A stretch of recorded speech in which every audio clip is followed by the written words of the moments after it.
Welcome to Dark Knight Films Reviews and another Hammer Productions night. Tonight, I will be reviewing Quatermass II, released in 1957.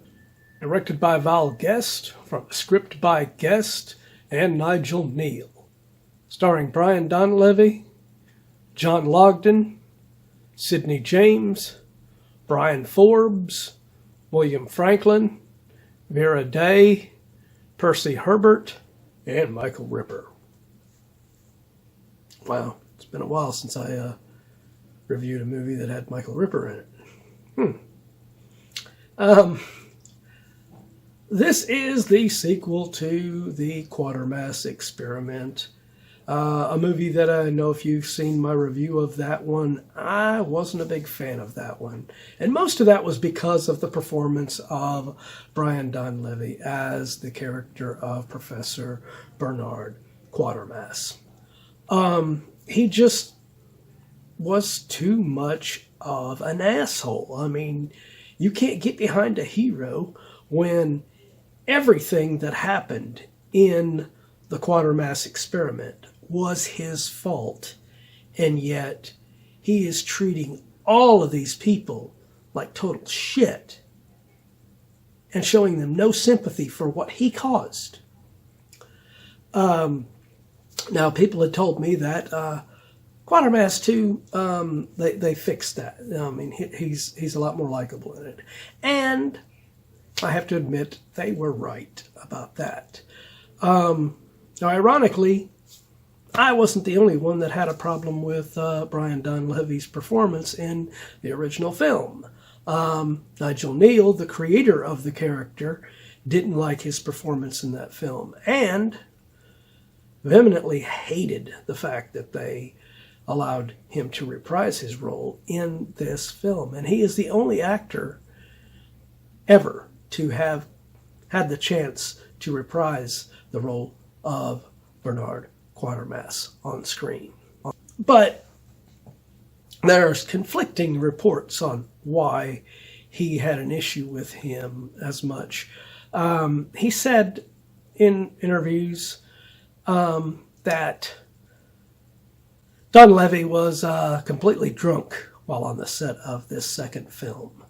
Whereas Val Guest has disputed that and said that's bollocks, and he completely dismissed that as a lie. Now, he wasn't fully sober on the set, but he was an absolute professional. And from watching the movie, I can see that. I can tell that Brian Donlevy did a really good job and he stayed professional on this film. There's no signs that he was an issue with Val Guest or anyone else at Hammer on this film. Now, the reason he works in this is nothing in this is his fault. He is investigating something that is an anomaly, and he is getting pushback from this group that has been mind controlled by these aliens, and they are against him, which makes him a much more likable and a hero that we can actually get behind when he's trying to fight against them. Now, ironically, he's the only actor that came back to reprise his role. They cast John Longden in the role of Inspector Lomax, which was originally played by Jack Warner in the original Quatermass Experiment. I've read that Jack Warner had conflicts with the time that they were shooting and couldn't reprise.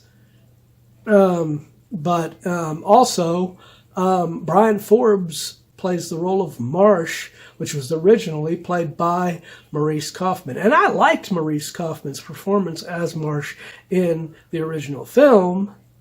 So I'm kind of glad he didn't reprise the role, because what they did with Bryan Forbes' version of the character is pretty shabby. I mean, he's riding along with Quatermass a little bit early in the thing, and then he picks up a rock, it explodes in his face, and he's suddenly, the next time we see him, he's in league with the aliens and is mind controlled by them and is helping them. And ends up getting one of his friends, William Franklyn's character of Brand killed because of it. And it just, I did not like them turning that character like that and doing that with it, especially when later on they have Vera Day's character of Sheila have the same thing happen to her. We don't see her turn into some, mind-controlled person, or anything like that by the aliens. So why do that with Marsh? And I know there was a lot of people that were being mind-controlled in the film, but, but I did like the fact that Percy Herbert and Michael Ripper get to play these characters that they don't join in with Quatermass until near the end of this film. But when they do, it is pretty cool because they are basically kind of heroes right alongside him in stopping the aliens and everything. And it's pretty damn much better film, in my opinion, than the original Quatermass experiment. And part of that is, like I said, he did not cause it, he is not the problem, and he's not being an asshole to everybody. When he's being an asshole to somebody, it's because he's getting pushback on stuff that he's trying to stop. So it makes him a very likable character in that respect. So, I think Quatermass II is a huge improvement over the original.